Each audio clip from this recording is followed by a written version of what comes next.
Hugo, Joris, et on va vous présenter Silex, qui est l'objet de notre mission en M1.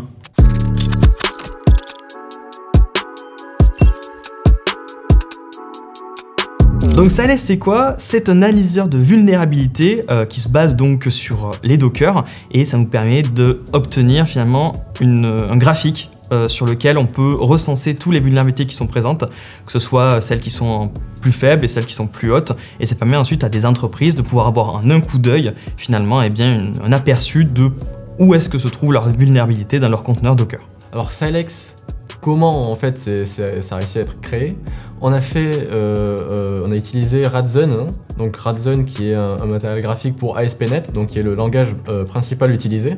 On a aussi utilisé Python pour faire du développement avec du LLM. Et ensuite on a utilisé Redis pour stocker toutes les données qu'on utilise. Un écran principal de Silex, c'est finalement l'historique, le résumé de l'analyse, où grosso modo on a en un coup d'œil toutes les vulnérabilités qui sont présentes dans Silex, ainsi qu'un repérage par les couleurs. Et donc derrière, on peut les défiler pour avoir les CVE qui sont présentes, leur criticité, un petit résumé qu'on peut déployer, et ensuite savoir quel CVSS est impacté. Donc qu'est-ce que ça nous a apporté la mission? Beaucoup de galères, beaucoup d'ennuis. Des nuits blanches. Surtout des nuits blanches. Mais après, derrière, ça a été quand même une sacrée aventure avec d'autres de nos camarades.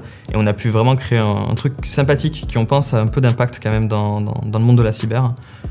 Et on a pu rapporter aussi quelques fous rires. C'est pas mal aussi. Ouais, ça contrebalance les nuits blanches. Où en est Silex actuellement? Eh bien, on a pu le faire tester à des experts, un DevSecOps, qui a pu nous donner finalement ses retours, et pour ensuite pouvoir le développer dans des entreprises, le déployer, etc. Actuellement, on est surtout en phase de bêta test, mais c'est quelque chose, un projet qui peut totalement porter ses fruits en entreprise. Et on remercie beaucoup Fabien, qui est mon tuteur à Edemia, qui est expert DevSecOps, qui nous a permis donc de nous donner du recul sur notre produit.